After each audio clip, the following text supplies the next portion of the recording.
ನಮಸ್ತೆ ಎಲ್ರಿಗೂ. Hi my dear student. See ಇವತ್ತು sixth standard fifth lesson measurement of length and motion. ಈ ಲೆಸನ್ನ ಕ್ವಶನ್ ಆ್ಯಂಡ್ ಆನ್ಸರ್ಸ್ ಅಂದರೆ ಇದು ಎಕ್ಸಸೈಸ್ ಕ್ವಶನ್ ಆ್ಯಂಡ್ ಆನ್ಸರ್ಸ್ ಎಲ್ಲ ನಿಮ್ಮ ಎಲ್ಲರಿಗೂ ಇವಾಗ ಟೆಕ್ಸ್ಟ್ ಬುಕ್ಕಲ್ಲಿ ಕೊಟ್ಟಿರ್ತಕ್ಕಂತಹ ಎಕ್ಸಸೈಸ್ ಕ್ವಶನ್ ಆ್ಯಂಡ್ ಆನ್ಸರ್ಸ್ನ ಎಕ್ಸಾಮ್ಸ್ಗಳಲ್ಲಿ ಕೇಳ್ತಾ ಇಲ್ಲ.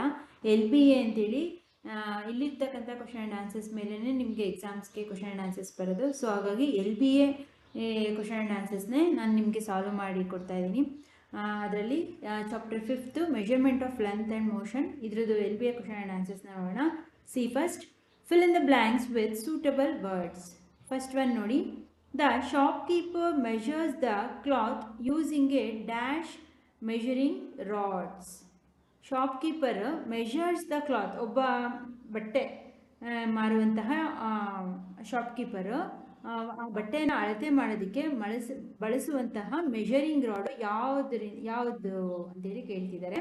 ಅದಕ್ಕೆ ಆನ್ಸರ್ ನೋಡಿ, ಯಾವುದು? ಮೆಟಲ್. ಯಾವುದು? ಅದಕ್ಕೆ ಬಳಸ್ತಕ್ಕಂಥ ಮೆಷರಿಂಗ್ ರಾಡ್ ಯಾವುದಾಗಿರುತ್ತೆ? Answer metal. ಆಯಿತಾ? See next, the tailor uses a dash measuring tape to take Deepa's measurement. ಅದೇ ರೀತಿ ಒಬ್ಬ ಟೈಲರ್, ಬಟ್ಟೆ ಹೊಲಿತಕ್ಕಂತಹ ದರ್ಜಿ ಮಾಡ್ತಕ್ಕಂಥ ಮೆಷರಿಂಗ್ ಟೇಪ್ ಯಾವುದು ಅಂತೇಳಿ ಕೇಳ್ತಿದ್ದಾರೆ. ಫ್ಲೆಕ್ಸಿಬಲ್ ಆಗಿರುತ್ತೆ. ಯಾವ ರೀತಿ ಇರುತ್ತೆ? ಫ್ಲೆಕ್ಸಿಬಲ್. ಆನ್ಸರು. ಅದೇ ರೀತಿ ಥರ್ಡ್ ಒನ್, ಇಲ್ಲಿಗೆ ನಾನು ಕೊಡ್ತಕ್ಕಂಥ ಆನ್ಸರ್ನ ಇಲ್ಲಿ ಫಿಲ್ ಮಾಡ್ಕೊಳ್ಳಿ. ಥರ್ಡ್ ಒನ್ ನೋಡಿ, when measuring lengths it is important to have a dash point to ensure accuracy. The measuring length ಅನ್ನೋದು important to have a dash point. ಯಾವ ಪಾಯಿಂಟ್ಗೆ ಇಂಪಾರ್ಟೆಂಟ್? Reference point. ಯಾವುದಕ್ಕೆ? ರೆಫರೆನ್ಸ್ ಪಾಯಿಂಟ್ಗೆ reference point to ensure accuracy. ಮತ್ತು ಇಲ್ಲಿ ಕೊಟ್ಟಿದ್ದಾರೆ ನೋಡಿ, ಇವೆಲ್ಲ ಈಸಿ, ಡಿಫಿಕಲ್ಟ್, ಈ ಯಾವ್ಯಾವುದು ಇಲ್ಲಿ ಕೊಟ್ಟಿರ್ತಕ್ಕಂಥ LBA ಕ್ವಶನ್ ಆ್ಯಂಡ್ ಆನ್ಸರ್ಸಲ್ಲೇ ನಿಮಗೆ ಯಾವ್ದು ಈಸಿ ಇದೆ, ಯಾವುದು ಡಿಫಿಕಲ್ಟ್ ಇದೆ ಅಂತ ಇಲ್ಲೇ ಕೊಟ್ಟಿರ್ತಾರೆ. ಅದನ್ನು ಸಹ ಸ್ವಲ್ಪ ಗಮನಿಸಿ. ಸಿ ನೆಕ್ಸ್ಟ್, ಕ್ವೆಶನ್ ನಂಬರ್ 4 ನೋಡಿ, an object is set to be in dash if its position does not change with respect to a reference point over time. ಒಂದು ಆಬ್ಜೆಕ್ಟ್, ವಸ್ತು ಏನನ್ನು ಹೇಳ್ತೆ? If the position does not change, ಏನು? Rest. ಅದು ತನ್ನ ಸ್ಥಾನವನ್ನು ಬದಲಾಯಿಸ್ತಿಲ್ಲ ಅಂದರೆ ಏನಂತ ಅರ್ಥ? ಅಂದರೆ ರೆಸ್ಟಲ್ಲಿದೆ, ಅಂದರೆ ಅದು ವಿಶ್ರಾಂತ ಸ್ಥಿತಿಯಲ್ಲಿದೆ ಎಂಬುದನ್ನು ತೋರಿಸುತ್ತೆ. See next, the type of motion where an object moves back and forth through a fixed point is called. A type of motion, ಯಾವ ವಿಧದ ಮೋಷನ್ ಆಗಿರುತ್ತೆ? ಡ್ಯಾಶ್ ಮೋಷನ್ ಇದು ಅಂತ. Where an object moves back and forth through, ಯಾವ motion ಆಗಿರುತ್ತೆ? Oscillatory motion. ಅಂದರೆ ಒಂದು ವಸ್ತು ಚಲಿಸಿದಂತಹ ಜಾಗದಿಂದ ಮತ್ತೆ ವಾಪಸ್ ಬಂದು ಮತ್ತೆ ಅದೇ ಜಾಗದಲ್ಲಿ ಚಲಿಸ್ತಿದ್ರೆ ಅದನ್ನ ಯಾವ ಥರ ಮೋಷನ್ ಅಂತ ಕರೀತಾರೆ? ಯಾವ ಥರ? ಆಸಿಲೇಟರಿ ಮೋಷನ್ ಅಂತೇಳಿ ಕರೀತಾರೆ. Fifth one. See next, 6 one ನೋಡಿ, the point that needs to be considered to determine whether an object is in motion or rest is called dash. ಅಂದರೆ the point that needs to be considered to determine whether the object is in motion or rest. ಒಂದು ವಸ್ತು ಒಂದು ಪಾಯಿಂಟಿಂದ ರೆಸ್ಟಲ್ಲಿ ಇದೆಯೋ ಅಥವಾ ಮೋಷನಲ್ಲಿ ಇದೆಯೋ ಅದನ್ನು ತಿಳ್ಕೊಳ್ಬೇಕು ಅಂದರೆ ಅದನ್ನು ಏನಂತ ಕರೀತಾರೆ? ಅದನ್ನು ಒಂದು ಜಾಗದಿಂದ ಚಲಿಸಿದೆ, ಒಂದು ನಿರ್ದಿಷ್ಟವಾದ ಜಾಗದಿಂದ ಚಲಿಸಿದೆ, ಅದನ್ನು ಏನಂತ ಕರೀತಾರೆ?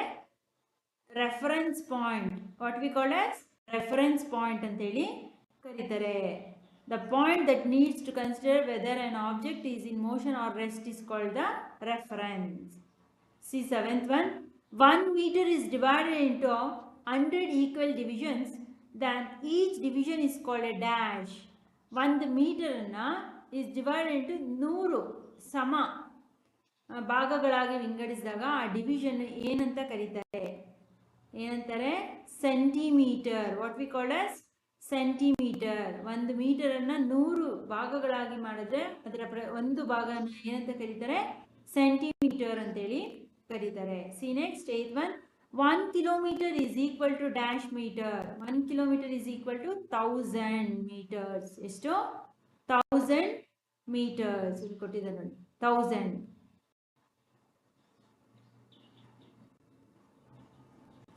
ಹಾಗೆ see next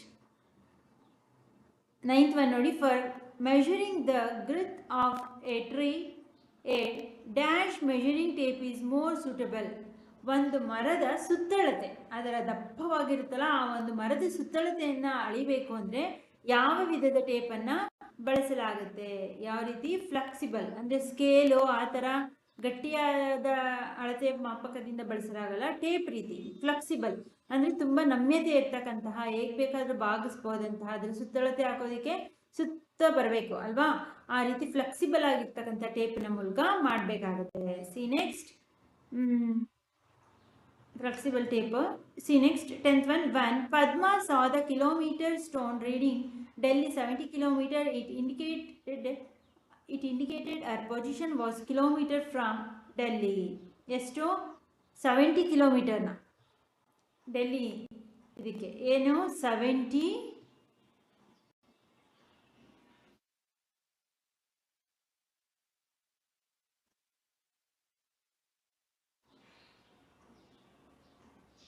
17.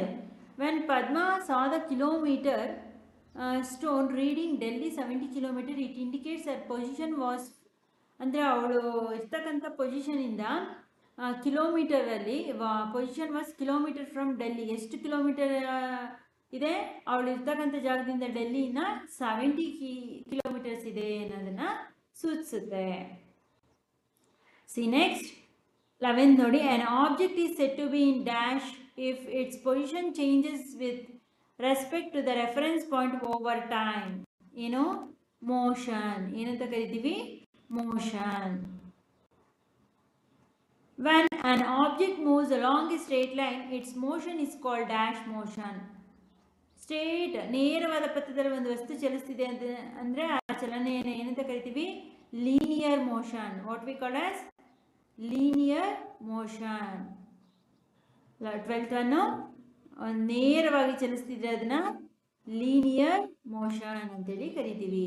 when an object moves along a circular path, its motion is called as circular motion.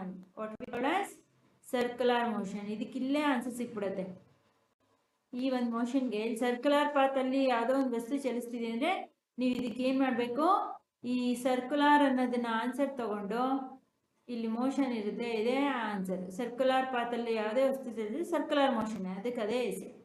C next 14. The motion of a body about its own axis is called dash motion. ತನ್ನದೇ ಆದ ಒಂದು ಪಥದಲ್ಲಿ ಒಂದು ವಸ್ತು ಚಲಿಸ್ತಿದೆ ಅಂದರೆ rotatory motion. What we call as rotatory motion. Own axis ಅಲ್ಲಿ ಹೋಗ್ತಿದ್ರೆ.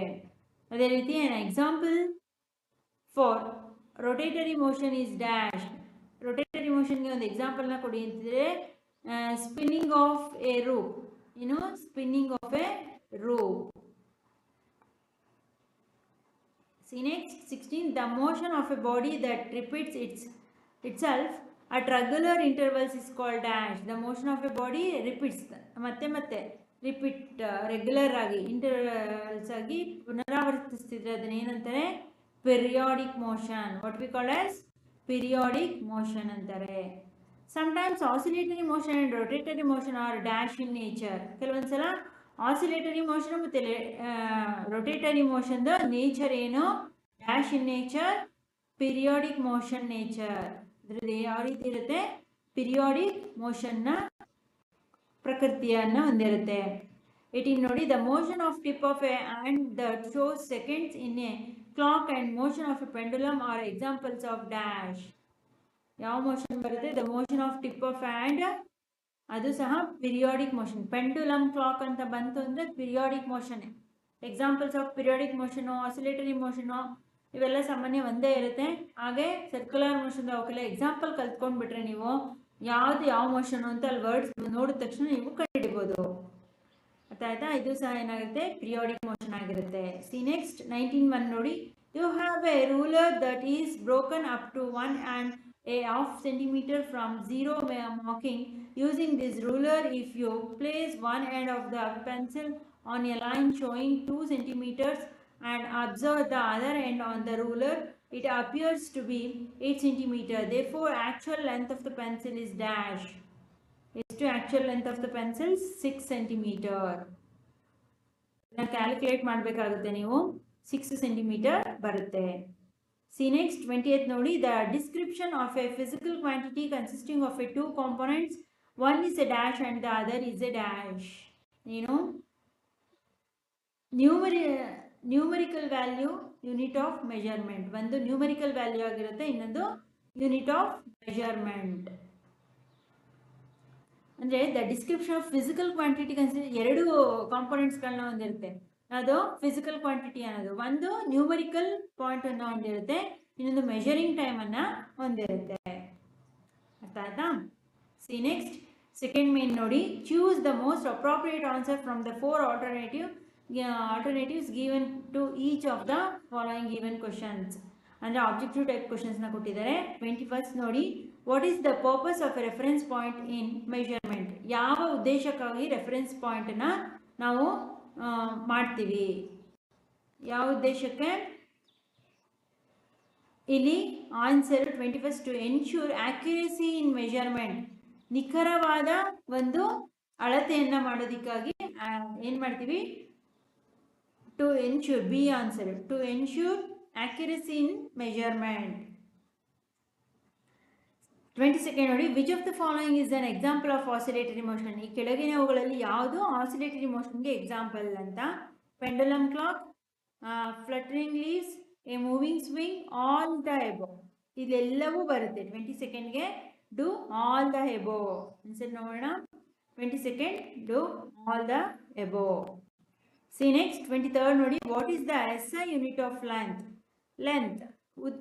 ಉದ್ದದ SI ಮೂಲಮಾನ ಇದು ಸೆಂಟಿಮೀಟರ್, ಮಿಲಿಮೀಟರ್, ಮೀಟರ್, ಕಿಲೋಮೀಟರ್. ಯಾವುದು ಲೆಂತ್ದು? ಮೀಟರ್. ಯಾವ್ದು ಬರುತ್ತೆ SI unit? Metre. Metre is the SI unit of length. ಇದೆಲ್ಲವೂ ಮಿಲಿಮೀಟರ್ ಎಲ್ಲ ನೆಕ್ಸ್ಟ್. ಮೀಟರ್ ಅನ್ನೋದು ಅದರ SI unit of length. How many centimetres are there in 1 metre?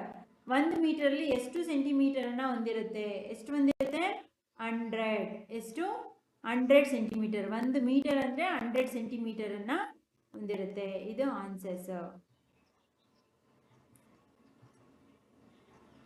Round up ಹಾಕಿರ್ತೀನಿ.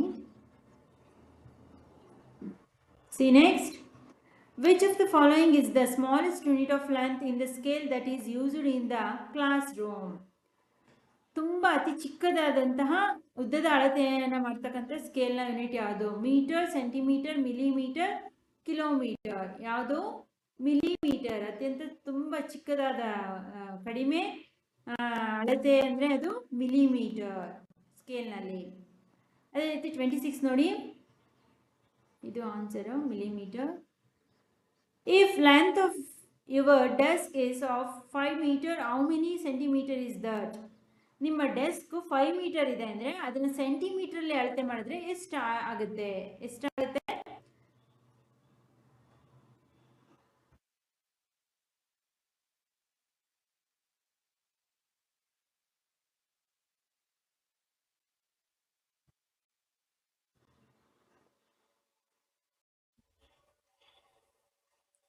ಎಷ್ಟು? 5 metre. 5 metre ಇದ್ದರೆ ಹೌ ಮೆನಿ ಸೆಂಟಿಮೀಟರ್? 5 ಮೀಟರ್ನ ಸೆಂಟಿಮೀಟ್ರಲ್ಲಿ ಎಷ್ಟು ಇರುತ್ತೆ? 50 centimetre, 500, 5 centimetre, 500 centimetre ಆಗುತ್ತೆ. 1 ಮೀಟರ್ಗೆ 100 ಸೆಂಟಿಮೀಟರ್ ಅಂದರೆ ಅಲ್ಲಿಗೆ 5 ಮೀಟರ್ಗೆ ಎಷ್ಟು? 500 ಸೆಂಟಿಮೀಟರ್ ಆಗಿರುತ್ತೆ. ಇದು ಆನ್ಸರ್ 26, 500 ಸೆಂಟಿಮೀಟರ್. ಸಿ ನೆಕ್ಸ್ಟ್ ಅದೇ ರೀತಿ 27 ನೋಡಿ, what is the relationship between millimeter and centimeter? ಮಿಲಿಮೀಟರ್ಗೂ ಮತ್ತು ಸೆಂಟಿಮೀಟರ್ಗೂ ಇರ್ತಕ್ಕಂತಹ ರಿಲೇಷನ್ಶಿಪ್ ಏನು ಅಂತ ಅಂದರೆ 1 millimeter is equal to 0.1 centimeter is the relationship between millimeter and centimeter. ಇದೆ ಸಿ ಆನ್ಸರ್. ಅದೇ ರೀತಿ what does a kilometre stone indicates? Kilometre stone ಏನನ್ನು ಸೂಚಿಸುತ್ತೆ? The distance from a reference point. ಅಂದರೆ ರೆಫರೆನ್ಸ್ ಪಾಯಿಂಟಿಂದ ಇರ್ತಕ್ಕಂತಹ ದೂರವನ್ನು ಈ ಕಿಲೋಮೀಟರ್ ಸ್ಟೋನು ಸೂಚಿಸುತ್ತೆ. Distance from reference point. The distance from reference point to destination. ಇದು ಆನ್ಸರ್ ಬಿ. ಆಯ್ತಾ? The distance from reference point to destination.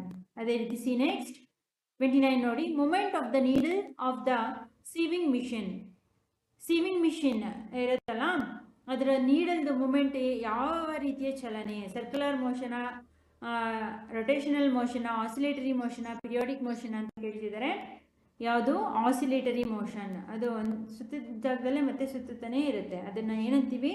Oscillatory motion ಅಂತೇಳಿ ಕರಿತೀವಿ. C next 30th last one, proposition. A person's handspan can be used as an ideal unit of distance. Reason: the length of the handspan varies from person to person. Is ಏನು? ಇದು true falls ಟ್ರೂನಾ? ಸ್ಟೇಟ್ಮೆಂಟ್ನ ಕೊಟ್ಟಿದ್ದಾರೆ. Proposition hand span can be use to ideal unit point distance. Hand ಸ್ಪ್ಯಾನನ್ನು ಕೈಯಲ್ಲಿ ಅಳತೆ ಮಾಡ್ತಾ, ಇದು ಅಂಗುಲ ಅಂತ ಏನು ಕರಿತೀವಿ ಕೈಯಲ್ಲಿ, ಗೇಣು, ಅದನ್ನು ಅಳತೆ ಮಾಡಿದ್ರೆ ಯೂನಿಟ್ ಆಫ್ ಡಿಸ್ಟೆನ್ಸ್ ಅಂತಾರಂತೆ. ಅದಕ್ಕೆ reason the length of hand span varies from person to person. ಹೌದು, ಒಬ್ಬರ ಕೈಯ ಅಳತೆಗೂ ಇನ್ನೊಬ್ಬರ ಕೈಯ ಅಳತೆಗೂ ತುಂಬ ಭಿನ್ನವಾಗಿರುತ್ತೆ. ಇದರಲ್ಲಿ ಯಾವುದು ಟ್ರೂ ಫಾಲ್ಸ್ ಅಂತೇಳಿ ತಿಳಿಸಿ ಅಂತೇಳಿ. 30th ಯಾವುದು? Assertions is false, reason is correct. Proposition ಕೊಟ್ಟಿದ್ದಲ್ಲ, ಅದರಲ್ಲಿ first one false, second one correct ಆಗಿದೆ. ಯಾವುದು? ಡಿ. ಇದು ಆನ್ಸರು. ಅಂದರೆ person hand span can be, ಅಂದರೆ ಐಡಿಯಲ್ ಯೂನಿಟ್ ಡಿಸ್ಟೆನ್ಸ್ನ ಅಳತೆ ಮಾಡೋದಕ್ಕೆ ಹ್ಯಾಂಡ್ ಸ್ಪ್ಯಾನನ್ನು ಯೂಸ್ ಮಾಡ್ತಾರೆ ಅಂತ ಕೊಟ್ಟಿದ್ದಾರೆ. ಅದು ತಪ್ಪು. ಆದರೆ ಸೆಕೆಂಡ್ ಒನ್ ರೀಸನ್ ಕೊಟ್ಟಿದ್ದಾರಲ್ಲ, ಅದು ಕರೆಕ್ಟ್. ಅಂತ ಅನಿಸಿದೆಯಾ? ಓಕೆ ಮೈ ಡಿಯರ್ ಸ್ಟೂಡೆಂಟ್, ಇಷ್ಟರಲ್ಲಿ ನೆಕ್ಸ್ಟ್ ಕ್ಲಾಸಲ್ಲಿ ನಾವು match the following in continue ಏನಿದೆ ಇದನ್ನು ಸಾಲ್ವ್ ಮಾಡೋಣ. ಮ್ಯಾಚ್ ದ ಫಾಲೋಯಿಂಗ್ ಇದೆ ಆ್ಯಂಡ್ ಟ್ರೂ ಆರ್ ಫಾಲ್ಸ್ ಇದೆ. Answer the question in one sentence ಇದೆ. ಇದಿಷ್ಟನ್ನು ನಾವು ನೆಕ್ಸ್ಟ್ ಕ್ಲಾಸಲ್ಲಿ ಡಿಸ್ಕಸ್ ಮಾಡೋಣ. ಇಷ್ಟರಲ್ಲಿ ನಿಮ್ಮೆಲ್ಲ ಫ್ರೆಂಡ್ಸ್ಗಳಿಗೂ ಇದನ್ನು ಶೇರ್ ಮಾಡಿ. LBA ನೋಟ್ಸ್ ಇದು, ಅವರು ಸಹ ಈಸಿಯಾಗಿ ನೋಟ್ಸ್ ಮಾಡಿಕೊಂಡು ಎಕ್ಸಾಮ್ನ ಅಟೆಂಡ್ ಮಾಡಲಿ. ಆ್ಯಂಡ್ ಸಬ್ಸ್ಕ್ರೈಬ್ ಮಾಡ್ಕೊಳ್ಳಿ. ಬಿಕಾಸ್ ಸಬ್ಸ್ಕ್ರೈಬ್ ಮಾಡ್ಕೊಂಡ್ರೆ ಆಗ್ತಕ್ಕಂಥ ಡೈಲಿ ಕ್ಲಾಸಸ್ ನಿಮಗೆ ನೋಟಿಫಿಕೇಷನ್ ಬರುತ್ತೆ. ಅವ್ರು ಕನ್ನಡ ಮೀಡಿಯಮ್ ಇರಲಿ, ಇಂಗ್ಲೀಷ್ ಮೀಡಿಯಮ್ ಇರಲಿ, ಅವ್ರಿಗೂ ಶೇರ್ ಮಾಡಿ LBA ನೋಟ್ಸನ್ನ. ಅವರು ಸಹ ಈಸಿಯಾಗಿ ಮಾಡ್ಕೊಳ್ಳಿ. ಆ್ಯಂಡ್ ನೀವು ಈ ಲೆಸನ್ನ ಕಂಪ್ಲೀಟ್ ಎಕ್ಸ್ಪ್ಲನೇಷನ್ ಬೇಕು ನೋಟ್ಸ್ಗೆ ಅಂದರೆ ಈ ಪ್ಲೇಲಿಸ್ಟ್ನ ಚೆಕ್ ಮಾಡಿ, ನಿಮಗೆ ಕಂಪ್ಲೀಟ್ ಎಕ್ಸ್ಪ್ಲನೇಷನ್ ಸಿಗುತ್ತೆ. ಅಲ್ಲೂ ಸಹ ಕೆಲವೊಂದು ಹೋಮ್ವರ್ಕ್ ಕ್ವಶನ್ಸ್ನ ಕೊಟ್ಟಿರ್ತೀನಿ. ಅದನ್ನು ಸಹ ನೀವು ಈ ಕ್ವಶನ್ ಆ್ಯಂಡ್ ಆನ್ಸರ್ಸ್ ಜೊತೆಗೆ ಆ್ಯಡ್ ಮಾಡಿಕೊಂಡು ಅಡಿಷನಲ್ ಕ್ವಶನ್ಸ್ ಆಗಿ ಬರೆದಿಟ್ಕೊಳ್ಳಿ. ಎಕ್ಸಾಮ್ಸ್ಗೆ ಹೆಲ್ಪ್ ಆಗುತ್ತೆ. ಓಕೆನಾ? Okay my dear student, thank you.